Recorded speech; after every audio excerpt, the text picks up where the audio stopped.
예수님께서는 성도가 서로 비판하고 교만한 자리에 앉아서 정죄하며 비방하는 것을 미워하십니다. 주님은 비판하지 말라고 말씀하십니다. 비판하지 않아야 될 이유는 몇 가지가 있습니다. 무엇보다 가장 큰 이유는 우리는 사람이기 때문에 그렇습니다. 사람이란 것은 기본적인 제한 속에 삽니다. 비판할 이유가 있다 싶어서 마음이 격할 때라도 그 이유의 타당성도 불분명합니다.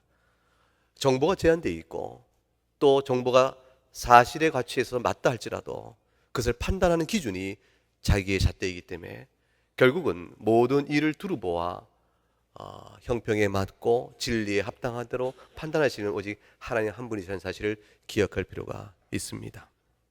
주님께서 지난번 우리가 살폈던 말씀, 특별히 오늘 읽었던 본문 마태복음 7장 1절부터 5절까지 말씀 속에서 우리가 비판하지 않아야 될 이유 몇 가지를 이렇게 설명해 주셨습니다. 2절 본문의 2절을 보게 되면 이렇게 되어 있죠.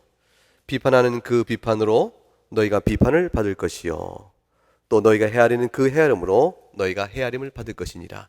그러므로 비판하지 말라 하셨습니다. 내가 정령껏 남을 정죄하고 판단하고 비방하는 자리에 있게 되어진다면 그 기준이 곧 나에게도 적용될 것을 생각하라. 3절과 4절 말씀 보면은 어찌하여 형제의 눈 속에 있는 티는 보고 내 눈 속에 있는 들보는 깨닫지 못하느냐. 보라, 내 눈 속에 들보가 있는데 어찌하여 형제에게 말하기를 나로 내 눈 속에 있는 티를 빼게 하라 하겠느냐. 무슨 말씀입니까? 우리가 상대를, 형제를 비방하고 정죄할 때 비방하는 나보다 내가 비방하는 그 사람의 허물이 오히려 작다. 비방하는 나의 허물이 나로 인하여 비방받고 있는 저 사람의 허물보다 더 크다는 사실을 기억하라는 것입니다. 그러므로 비방은 정당하지 않다는 것이죠. 또한 하나는 5절 말씀에 매식하는 자여 먼저 내 눈 속에 있는 들보를 빼어라. 그 후에 밝히보고 형제의 눈 속에서 티를 빼리라 말씀하셨습니다. 그러므로 자신은 들보를 못 보고 다른 사람이 있는 티를 보고 그거를 비방한다면 결국 그것은 무엇이 됩니까? 하나님 앞에서의 외식의 죄를 범하는 것이 된다. 그러므로 개인적인 측면에서 분명한 이 세 가지는 우리로 하여금 상대의 즉 형제의 허물과 연약함을 바라볼 때 어떤 태도로 대해야 될 것인가에 대한 주의 교훈을 선명하게 말씀해 줍니다. 근데 거기에 그치는 것이 아니고 하나의 교회 공동체적 측면에서 우리가 서로 어떻게 대해야 될 것인가에 대한 관계의 중요한 교훈들이 있습니다. 주님이 이와 같은 비방하지 말라고 말씀하실 때 마태복음 7장 3절, 4절, 5절 말씀에 반복하여 우리들 서로의 관계를 형제라고 일컫습니다. 어찌 형제 눈 속에 있는 티는 보는가? 어찌 형제에게 그렇게 말하는가? 어찌 형제 눈 속에 있는 티를 빼라 말하는가? 우리가 서로 형제라는 관계 속에 있음을 주께서 결정해 주셨습니다. 그래서 아주 중요한 사실을 말해줍니다. 육신의 형제들이 자신이 선택하여 형제로 부른 것이 아니요 부모로부터 낳음을 받았기 때문에 피차가는 형제가 된 것처럼 교회 회원들은 내가 선택하여 뽑아낸 것들이 아니고 다 우리가 각각 모였더니 우리를 하나로 묶으시는 성령의 역사로 말미암아 우리가 한 믿음을 가진 형제가 되어집니다. 다 같이 한 영으로 한 주를 섬기며 한 진리 안에서 한 하나님을 섬기니 우리가 주 안에서 다 형제가 된 자니라. 그러므로 형제는 서로 조건과 자격과 기준에 의해서 모여진 자가 아니요 하나님으로 말미암아 된 자들이니 우리 서로 사이에는 어떤 조건이나 판단을 위해서 배척하고 배타적으로 대하고 멸시하고 경시하는 일이 있어서는 안 될 것이다. 무엇보다 중요한 것은 교회는 그냥 있기와 있는 것이 아니라 목적 있는 단체라는 것입니다. 하나님이 교회로 우리를 다 모으셨을 때 우리 각각의 개인 하나의 구원을 위해서 주께서 부르셨죠. 우리 하나하나가 전부 다 어둠의 세계에서 빛으로 오게며 죄의 종산자에서 의의 종노산으로 바뀌어지면서 하나님을 모르던 자가 하나님을 닮아가는 자로 바뀌어지게 됩니다. 이 같은 변화의 일을 위해서 우리를 서로 묶어주신 것입니다. 이 일을 홀로 할 수 없음에 교회를 세워 말씀을 배우게 하시고 말씀에 따라 교회 치리에 순종케 하시면서 점점 우리가 하나님의 형상을 닮아가게 되어집니다. 각각 개개인이 의의 백성으로 변화됨과 동시에 교회적 차원에서 우리가 감당해야 될 사명이 있습니다. 선교요, 전도요, 하나님 나라의 증인으로 살아가는 것입니다. 교회를 바라보면 하나님이 보여야 돼요. 그리스도의 아름다움과 사랑과 평강과 위로가 보여져야 하는 것이죠. 교회를 통해서 그런 것이요, 교회 회원들 하나하나의 삶을 통해서 그 일이 이루어지도록 하나님 우리를 빼어내신 거기 때문에 교회 안에서의 회원들 간의 형제됨의 모습은 아주 중요합니다. 서로 힘을 모아야 합니다. 은사를 모아야 합니다. 시간을 내어 만나야 합니다. 가진 물질을 모아야 합니다. 서로 생각과 마음과 결심과 헌신을 다 모아서 주께서 우리에게 맡기신 사명을 감당해 나가는 것이 각각 개개인의 성도의 부르심에 합당한 삶을 살아가는 중요한 요소입니다. 그러므로 교회 사명이 이럴진데 우리가 그 목적을 갖고 부르심을 받은 자일진데 어찌하여 서로 비방하며 자신이 심판주인처럼 과도히 서로를 정죄할 수 있겠는가? 이 모든 것이 다 주여 보실 때 악하다, 이게 죄라. 이 모든 말씀이 그렇다면 우리로 하여금 서로가 연약하여 서로가 허물이 있으니 다 그럼 양비론에 빠져서 피차 잘못이 있다 이렇게 또는 양실은 다 옳다 이렇게 덮어버릴 것인가? 분별 없이 살 것인가? 피차가 허물이 있으니 그냥 더 이상 들칠 거 없고 피차 옳다고 하십시다 이렇게 넘어갈 것인가? 우리 가운데 그런 질문이 있을 수가 있게 되어집니다. 주님 말씀하실 때 형제와 형제 간에 서로 과도히 비방하지 말라, 이 말씀으로 인해서 우리가 피차 간의 교회 안에서 그러면 진리를 훼손하는 일, 우리 안에 어떠한 잘못이나 오류가 있을 때 그냥 침묵 속에서 수수방관하고 아무 일도 없는 것처럼 참고 덮어두고 넘어가는 것만이 최선의 방책이란 말인가? 우리 가운데 허물은 어떻게 하는가? 이런 질문이 우리에게 있을 수가 있습니다. 오늘 특별히 6절 말씀 속에서 그와 같은 질문에 대한 답을 찾습니다. 6절 말씀 한번 읽어보겠습니다.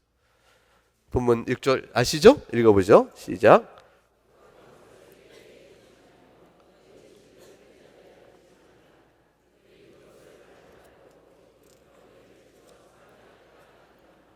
주님이 하지 말라 두 가지를 얘기하셨습니다. 하나는 개에게 거룩한 것을 주지 말며 돼지에게 진주를 주지 말라 하셨습니다. 이 말씀을 읽고 그 뜻이, 그 교훈의 뜻이 무엇인지 방금 이렇게 금방 들어옵니까? 사실 그렇지 않습니다. 이게 무슨 말씀을 읽고? 왜냐하면 우리 가운데 여러분 개에게 거룩한 것을 던지고 또 돼지에게 진주 주신 분 있습니까? 우리가 누구도 그렇게 하지 않습니다. 우리 가운데 그 누구도 돼지에게 진주를 주는 이가 없으며 개에게 거룩한 걸 주는 이가 없습니다. 특별히 유대인 이 당시의 맥락에서 보게 되면 여기서 말하는 개라는 것은 애완견을 기르시는 분들은 개가 너무 이쁘죠. 손주 다음으로 이쁘다고 그러시다. 손주 다음으로. 얼마나 좋아하시는지 모르겠어요. 저는 아직 개를 안 길러보고 개를 기를 만한 형편이 못 됩니다. 또 이렇게 그 어떻게 마당도 없는데 실내에다 어떻게 기르겠다 싶은데 저희 사는 동네에 보면 이만한 개를 엘리베이터에 같이 타시고 가시는 분 보세요. 아파트에 분명히 사는데 그 집 평수를 제가 아는데 같은 구조니까 다.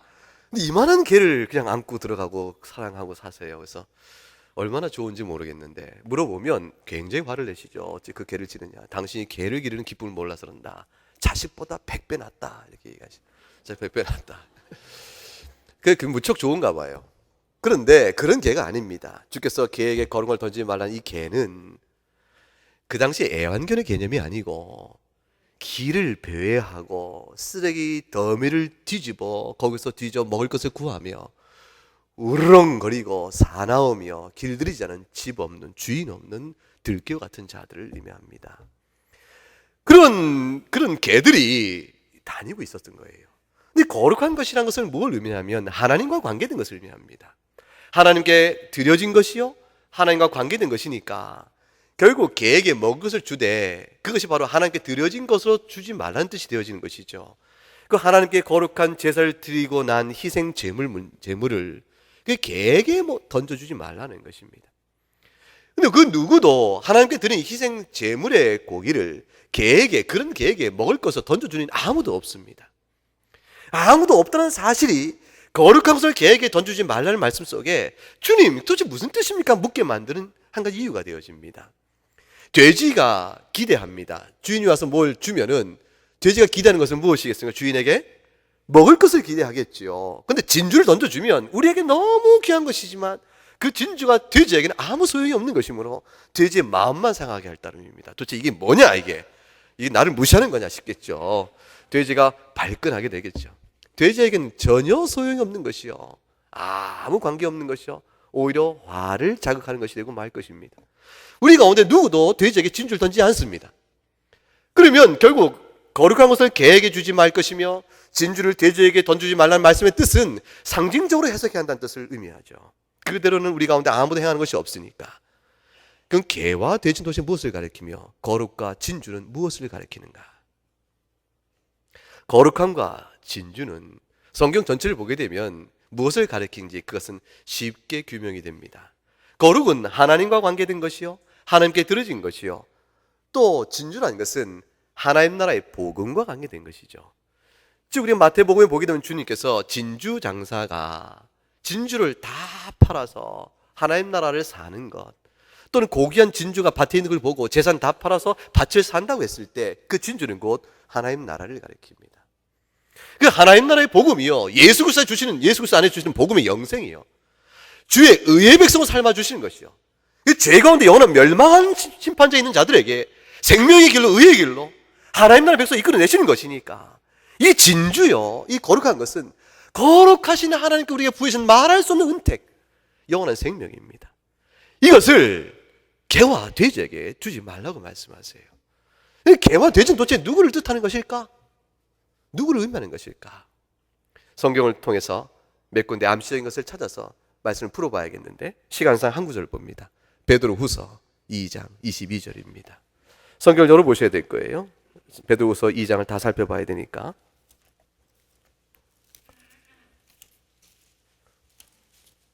베드로후서 2장 22절 말씀만 먼저 보겠습니다. 386쪽 어간에 있습니다. 22절 말씀 한번 찾았으면 같이 읽어볼까요? 참된 속담에 이르기를 개가 그 토하였던 것에 돌아가고 돼지가 씻었다가 더러운 것 구덩이에 도로 누웠다는 말이 그들에게 응하였도다. 베드로 사도는 주의 교훈을 옆에서 듣고 귀로 듣고 눈으로 본 자입니다. 그 사도가 이 말을 쓸 때 그거에 있어서 개와 돼지는 아마도 주께서 마태복음 7장에 말씀하신 개와 돼지와 연상적으로 연결되지 않나 싶습니다. 개는 토한 것에 돌아간다. 개는 자기가 토한 것을 다시 핥아먹는 그런 자들이냐. 돼지가 씻었으나 더러운 구덩이에 다시 도로 눕는 것이냐. 돼지가 더러운 곳에 눕는 것은 생리적인 이유가 있다고 그럽니다. 그러니까 우리는 지금 그런 얘기하는 게 아닙니다. 깨끗이 씻겼는데 다시 더러워지는 것이 사람의 보기에는 이치 합당치 않거든요.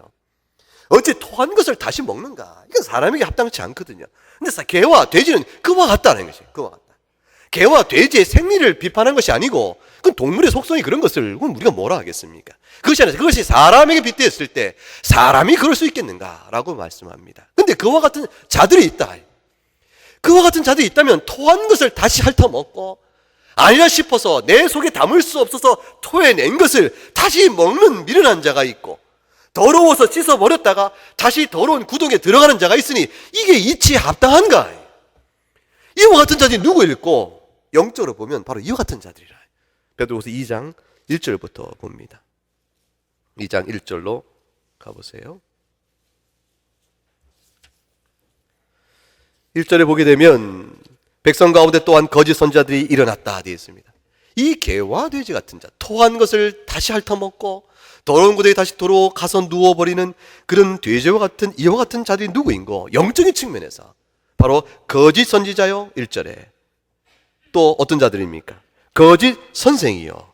이들은 살아계신 주를 부인하는 자요. 주께서 부활하여 오늘도 살아 역사하시거늘 부활의 주를 부인하고, 그리고 2절에 가게 되면 호색하며 진리의 도를 회방하는 자들이요. 3절에 가게 되면 탐심을 가지고 거짓을 말하는 자들이요. 5절에 가게 되면 노아의 홍수 때에 회개하라 외쳤으나 회개를 거부하고 완악한 마음가운데 있어서 결국 하나님이 쏟아부으신 홍수로 인해 다 쓸려 심판을 받은 자들이라. 6절에 가게 되면 유황불로 소돔과 고모라를 멸망시킬 때 롯과 더불어 같이 회개에 이르지 아니하므로 그 유황불에 다 타서 재가 되어버린 자들이라. 7절에 가게 되면 하나님의 법도를 거부하고 음란하게 산 자들이 바로 그들이라. 10절에 가게 되면 육체를 따라 더러운 정욕 가운데 살며 하나님을 멸시하는 자들이 바로 그들이요. 그들은 담대하여 겁도 없고 고집도 셀 뿐더러 두려움으로 떨지도 않은 채 영광의 하나님을 회방하는 자들이라. 12절에 자신들은 진리가 무엇인지 분별하지 못하면서도 마치 진리를 아는 자이처럼 자신을 내세우며 하나님의 도를 회방하는 자들이라. 13절에 불의를 행하는 자들이요 낮에도 한낮에도 연락을 즐기며 쾌락에 빠진 자들이라. 14절에 음심에 가득한 눈을 가지고 범죄할 뿐만 아니라 자신이 범죄 가운데 빠질 뿐만 아니라 연약한 자의 영혼을 유혹하는 자들이요 죄에 이르게 하는 자들이요 결국은 이스라엘을 저주했던 발람과 같은 거짓 선지자와 같은 자들이라. 19절에 가게 되면 그들이 바로 멸망에 이를 종들이요 20절과 21절에 그리스도를 알고 세상의 더러움을 피한 듯 싶지만 겉으로 보기에는 그들이 그리스도를 아는 자 같고 겉으로 보면 세상의 더러움과 상관없는 자 같지만 겉으로 보면 의의 도를 받아 거룩한 백성이 된 듯 싶은데 나중에 보니 형편이 이전보다 더 악하게 되어져서 거룩함을 버리고 따르지 않는 위선된 자요 거짓된 자임이 드러난 사람들. 이 모든 자들이 결국 토한 것을 다시 먹는 자들이요 씻었으나 더러운 구덩이에 다시 들어가는 자들이라. 영적으로 보게 되면 죄에서 건져냈는데 죄의 길로 다시 가는 자들이요 하나님께 돌아왔고 마귀의 권세 끊어진 자요 사망의 심판의 구함을 받았다고 되었으나 그가 멸망의 심판길로 자초하여 다시 간 사람. 그런 자들이 바로 사도 베드로 말하는 개여 돼지라 상징하여 일컬은 바로 그런 사람들입니다. 구체적으로 이런 사람들은 어떤 사람들일까요? 우리 가운데 누구를 얘기할 수 있겠습니까? 일단 한 가지 생각할 것은 결국 베드로후서 2장에 나와 있는 이 모든 개와 돼지로 상징된 사람들, 영적으로 볼 때 토한 것을 다시 핥아먹고 더러움 속으로 다시 들어간 사람들은 예수를 믿지 않는 일반적 사람들 전체를 가리키는 것은 아닙니다. 예수를 믿지 않는 그 당시 복음을 들었으나 그냥 자신이 여러 가지 이유로서 믿지 않고 있는 그런 사람들 일반을 가리키는 것이 아니고 훨씬 더 적극적이며 의지적이며 고의적으로 결심하여 복음을 회방하는 일단의 무리들을 의미합니다. 그것이 교회 안에 있건 교회 바깥에 있건 그 교회 안에 있어서 믿음을 가장하고 있으나 실제로는 복음을 회방하는 자요 교회 바깥에 있어서 아예 밖으로부터 교회를 회방하는 자들. 그래서 복음을 전해보게 되면 복음을 듣고 그의 마음에 양심에 찔림이 있음에도 불구하고 그것을 애써 부인하며 작심하고 하나님을 회방하기로 결심한 자요 교회를 핍박하기로 결심한 자요 그리스도의 복음을 믿는 교인을 어떻게든지 해를 끼치기로 작정한 자라. 그리하여 그들에게 복음을 전하면 전할수록 교회가 위태로워지는 자, 그에게 복음을 전하면 전할수록 더욱더 극렬히 복음에 저항하며 교회를 회방하는 사람들, 그런 사람들이 바로 이와 같은 자들을 볼 수가 있습니다. 그런 자들에게 주께서 말씀하시는 것이죠. 거룩한 것을 진주를 주지 마라.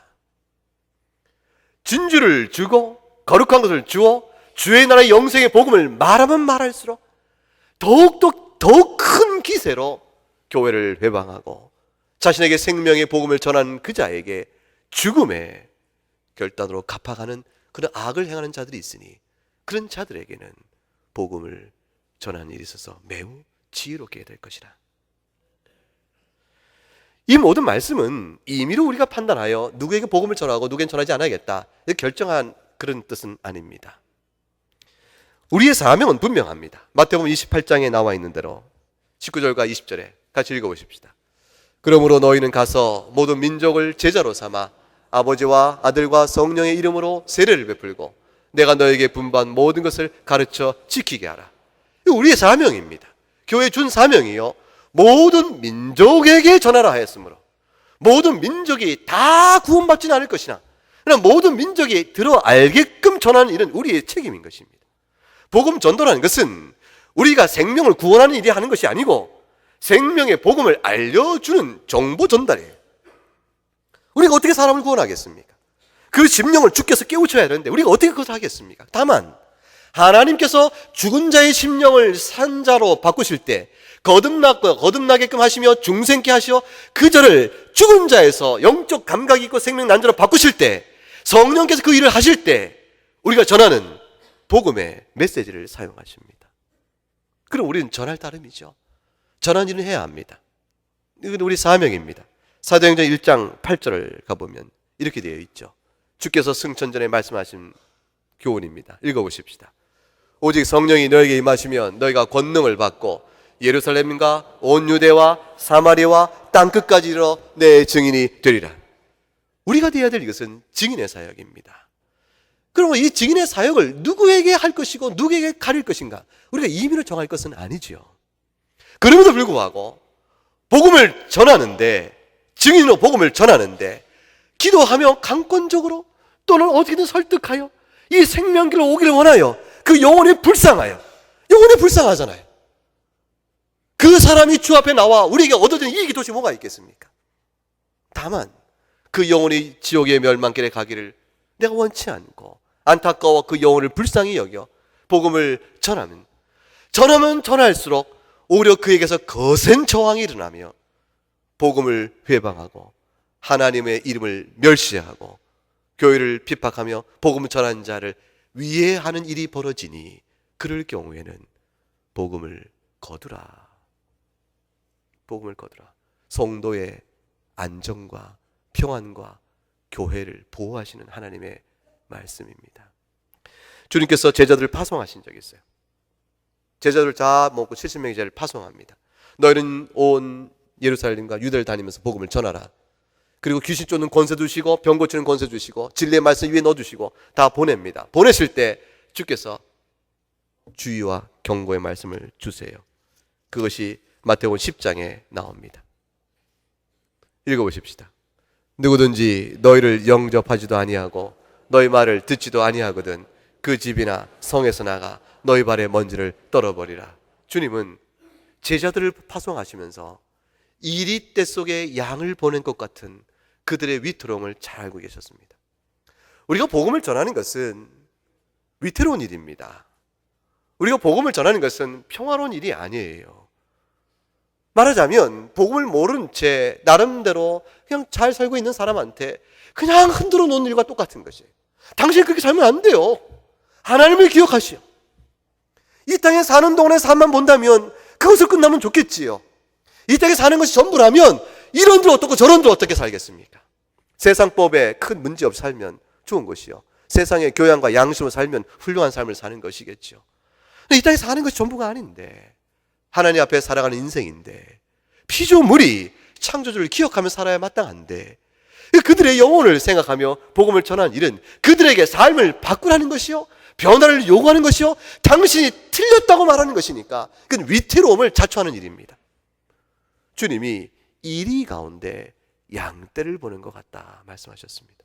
그래야 그들에게 말씀하기를 너희는 뱀처럼 지혜롭고 비둘기처럼 순결하라 말씀하셨습니다. 지혜로움이 필요한 것이죠. 그리하여 제자들을 보호하기 위하여 말씀하셨습니다. 만일 너희를 영접하지 않고 너희 말을 듣지도 아니하거든 돌아서라. 돌아서라. 공연한 시비에 말려 해를 입을 일이 없다. 사도들은 그렇게 복음을 전했습니다. 사도행전 13장에 과연 바울 사도가 이렇게 얘기하죠. 비시디아 안디옥에서 복음을 전하는데 바울이 복음 전하니까 그 헬라인 유부인들도 여인들도 막 따라오는 거예요. 복음을 듣고 싶고 은혜를 받는 겁니다. 하나의 영생을 주기로 작정하신 분이 있기 때문에 구원받지 않겠습니까? 근데 유대인들이 보고 얼마나 시기와 질투와 분노가 난지 몰라요. 뭐라? 십자가에 우리가 못 박아 죽인 예수가 생명인가? 저자가 예수 그리스도를 말하며 죽은 자의 부활을 얘기하며 저자가 우리의 교인을 다 뺏어간다고 보는 거겠죠. 그래서 그들이 질투가 나서 험한 기세로 바울에게 달려들었습니다. 바울이 그때 이렇게 말한 겁니다. 하나님의 말씀을 마땅히 먼저 너희에게 전할 것이로되 먼저 너희가 그것을 버리고 영생을 얻기에 합당하지 않은 자로 자처하기에 우리가 이방인에게로 돌아간다. 교회 밖에서 복음을 전해갈 때, 교회 밖에서 복음을 전해갈 때 전할수록 복음에 대하여 저항과 핍박의 기세가 등등해지면 교회는 불필요한 충돌을 피하면서 지혜로운 방식을 찾고 하나님 앞에 기도하며 때를 기다리는 것도 한 가지 방식일 것입니다. 주님은 그와 같은 말씀을 거룩한 것과 진주를 개와 돼지에게 주지 마라 하신 말씀 속에 품고 계십니다. 그런데 또 한 가지 측면이 있습니다. 오늘 읽었던 이 본문의 산상수훈은 사실은 제자들에게 하시는 말씀입니다. 다시 말하면 교인에게 하시는 말씀이에요. 7장 1절부터 5절 말씀도 너희가 서로 형제니라 말씀하셨으니 교중에 있는 우리들에게 하신 말씀이죠. 교중에 있는 자들을 향하여 너희가 거룩한 것과 진주를 개와 돼지에게 던지지 말라 이렇게 말씀을 하신다면 그것은 곧 교중 안에 어떤 일이 있기 때문에 그런 것일까? 이것을 생각해 볼 필요가 있습니다. 주님은 경계하고 계신 것이죠. 거짓 선지자나 거짓 선생도 사실 교회 안에서 나타납니다. 이단과 사이비가 교회 안에서 나옵니다. 그가 진리의 도를 믿는 자요, 우리와 같이 거룩한 하나님의 백성인 줄 알았는데 어떤 기회가 되어 그 말씀과 그가 아는 바와 그가 믿고 있는 바를 찬찬히 따져봤더니 그의 영적 정체성과 본색이 드러나니 알고 보니 저자가 우리와 같은 믿음의 형제가 아니더라. 우리 같은 믿음의 형제가 아니요, 오히려 알고 보니 진리를 위장하고 있고 영적으로는 개와 돼지 같아서 이미 주님을 포기하고 옛것으로 돌아간 자라. 그에 따져서 그들을 놓더니 하나님 나라를 회방하는 자의 편에 붙어있는 자가 되고 말았다. 그런 자들이 만일 너희 가운데 있을진데 어찌할 것인가? 어찌할 것인가? 분별하라는 것입니다. 이들은 복음의 진리에 순종하기보다는 몇 가지 성경의 단편적인 지식들을 가지고 그것을 임의로 꿰 맞춰 진리에 어긋난 해석을 제시하거나 바른 신학에 기초한 내용을 어긋나게 뒤틀려 버려서 결국 이단과 사이비적인 형태로 교인들의 영혼을 얽어매는 악한 자들이 있을 수가 있는 것이죠. 토한 것을 다시 핥아먹는 자요, 깨끗이 씻겼으나 더러운 몸을 더러운 구덩이에 다시 눕는 그런 자들과 방불한 자들이라 말씀하는 것입니다. 어떻게 해야 될까요? 형제가 서로 비방하지 말라 하셨으니 그들의 허물도 덮어야 하는가?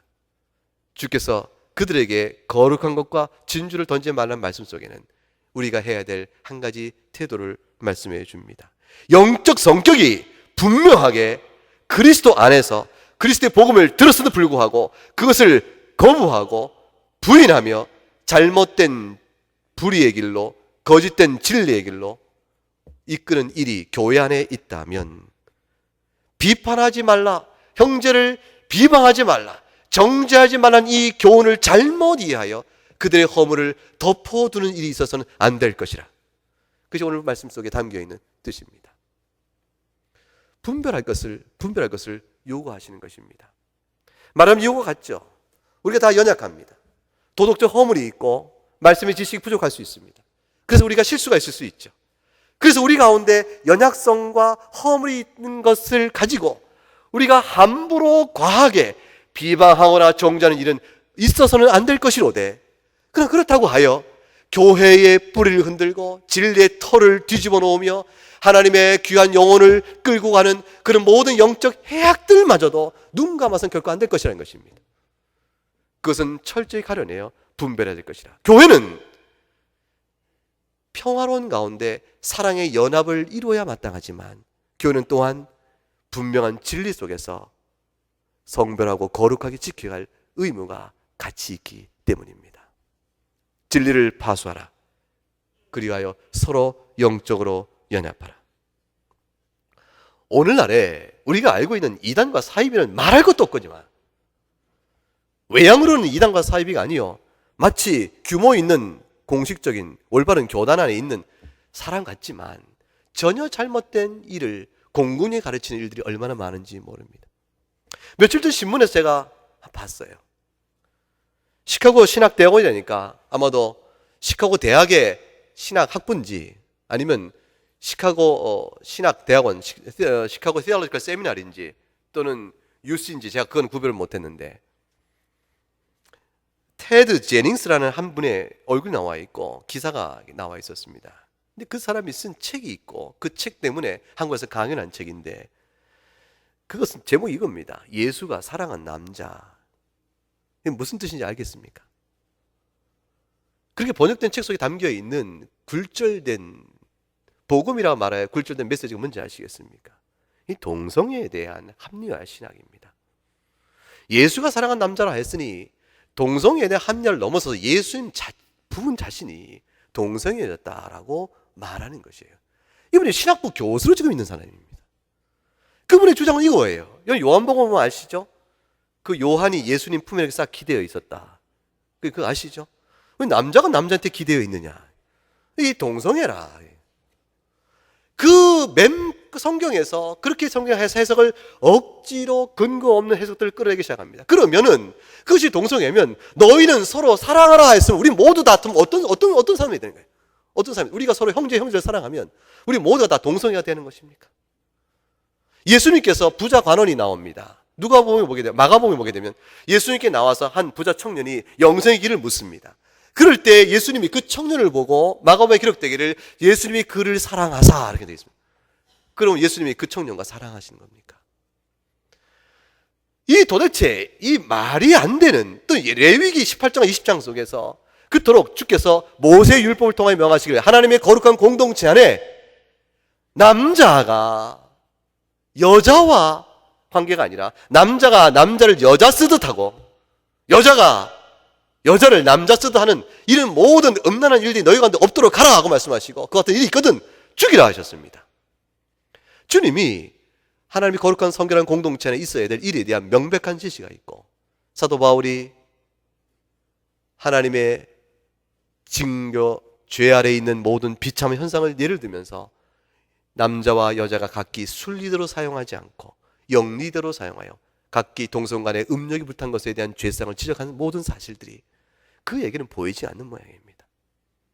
그 모든 사실을 전부 왜곡해서 해석하기 시작합니다. 그리고 동성애가 옳고 소수 성적 측면의 소수자의 인권을 보호하는 것이 복음에 오히려 합당한 것이요 그리스도의 가르침이라고 강변합니다. 여러분, 소수의 소외된 사람들을 돌보는 것은 나그네와 과부를 돌보듯 성도가 해야 될 예민한 관심사항입니다. 그러나 죄악을 옳다 하는 것은 우리의 할 바가 아닙니다. 죄악에 물들어 있는 사람들을 불쌍히 여기며 그들을 돌이키고 고치기 위하여 그들을 바꾸기 위하여 해야 될 세밀한 보호는 교회가 해야 될 일이지만 죄를 죄가 아니라고 말하는 것은 해야 될 일이 아니죠. 같이 전도가 일어나는 것입니다. 그러니까 얼핏 보면 맞는 것 같고 그렇듯하지만 가치가 복음적 가치가 완전히 뒤틀려버린 일들이 공공연하게 일어나고 있습니다. 오늘날의 기독교의 교회 안에 있는 재반의 현상입니다. 주께서 말씀하십니다. 그것이 바로 토한 것을 내가 이전에 죄악을 끊어버리고 내가 그리스도의 거룩함 때문에 다시 그 죄로 돌아가지 않겠다 한 그 모든 악한 행실로 다시 돌아가며 오히려 그것이 복음 안에서 옳다라고 말하는 궤변을 끌어낸다면 그게 어떤 신학이라 할지라도 그게 개예요. 찢었던 몸을 다시 더러운 구덩이에 들어간 것이 그게 바로 돼지라. 영적으로 보면 타락해. 다시는 돌이키기 어려운. 그래서 교회를 흔드는 것이요 복음을 회화하는 것이요 하나님 나라의 건설을 무너뜨리는 일이 되고 맙니다. 그들에게 거룩한 것과 진주를 던지지 말라. 하나님 나라의 교회의 한 형제요 의의 백성으로 교통할 일이 아니라 말씀하는 것입니다. 결국 분별하여 끊어낼 것이요 분별하여 교회 안에서 발을 딛지 못하게 진리 안에서 파수해야 될 것을 말씀합니다. 요컨대 이것이 됩니다. 오늘 읽었던 말씀은 전체 요약하면 그렇게 되는 것이죠. 우리가 교중에서 피차 형제의 연약함 때문에 비방하거나 정죄하는 일을 함부로 하지 않아야 될 우리의 신중성을 말씀함과 동시에 또한 무엇입니까? 그렇다고 하여 진리를 어그러뜨리는 영적 악에 대해서조차도 분별력을 잃어버리는 일이 우리 가운데 있어서는 아니 될 것이라. 이 경계와 균형을 바르게 가져야 될 것이라. 그것이 오늘 주께서 주시는 교훈의 말씀입니다. 우리가 받을 기도 제목 몇 가지를 정리해 봅니다. 첫째 하나는 이렇습니다. 읽어봅니다. 복음을 전하되 복음을 결심하고 반대하는 자들에게 대하여 복음을 무모하게 전하여 오히려 복음이 멸시당하고 자신도 해를 당하는 일이 없도록 지혜를 주시옵소서. 우리가 참 복음을 전하면 지혜가 있어야 합니다. 우리가 봉헌사 법당 그 뜰 안에 들어가서 소리 지르고 복음을 전할 일이 아닙니다. 어째 그 미련한 일을 자처하며 화를 자초합니까? 그 같은 일들을 하는 것은 복음의 열심으로는 정당한 같지만, 의의 기상 같지만 결코 그렇지 않습니다. 주께서 그리 행하라 명하신 적이 없습니다. 지혜롭게 복음을 전하야 돼요. 그것은 결과적으로 다 복음을 회방하는 일이 되고 마고, 결과적으로 교회를 어렵게 하는 일이 되고 맙니다. 두 번째, 이와 같습니다. 같이 읽습니다. 세상이 복음을 거부하거나 지나치게 할 때 낙심하거나 절망하지 않고 오히려 이 말씀으로 위로를 얻게 하소서. 이 우리 기도할 제목입니다. 우리가 복음을 전할 때 우리가 결코 호의적이며 복음에 대해서 환영하는 곳에 복음을 전하지 못한다는 사실을 기억할 필요가 있습니다. 이리때 속에 양으로 들어가서 복음을 전하는 것입니다. 그러므로 세상이 복음을 거부하거나 그럴 때 지나치게 낙심하거나 절망할 일이 없습니다. 오히려 하나님께서, 주께서 우리를 보호하시고 우리의 형편과 처지를 아심으로 인해서 우리가 위로를 이 말씀을 통해서 받을 수가 있습니다. 셋째는 이와 같습니다. 교회의 형제들의 허물이나 연약성에 대하여 마치 심판하시는 하나님 것처럼 과도하게 비판하지 말게 하시옵소서. 이건 우리가 지난번에 들었던 설교 말씀의 내용과 같습니다. 형제의 도덕적 허물, 또 지식의 부족성, 또는 인격적 성화의 연약성, 이 모든 것들에 대해서 함부로 과도하게 비판하지 않도록 우리 마음을 단속하며 아껴야 합니다. 그럼에도 불구하고 네 번째, 이와 같습니다. 읽어봅니다. 또한 교회 안에 있으면서 복음을 회방하는 영적 악이 혹시라도 있다면 이를 잘 분별하여 대처하는 지혜로움이 있도록 영적 주의와 각성을 일깨워 주옵시며, 혹시라도 자신이 이러한 잘못에 이르지 않도록 교회의 가르침과 질서에 따라 순종하도록 하옵소서. 교회의 가르침과 질서 안에 잘 순종하며 들어오셔야 합니다. 그러므로 교회 안에서 피차 이런 일이 없도록 경계하여야 합니다. 우리가 해야 될 일은 서로 용납하며 사랑 가운데 화평해야 합니다. 그러면서 동시에 영적인 경계와 각성을 가지고 서로를 살펴보아야 합니다. 우리 가운데 혹 잘못된 일에 이끈 일이 없는가? 영혼 하나하나를 귀히 여기며 돌아보는 일에 우리가 서로 협력해야 합니다.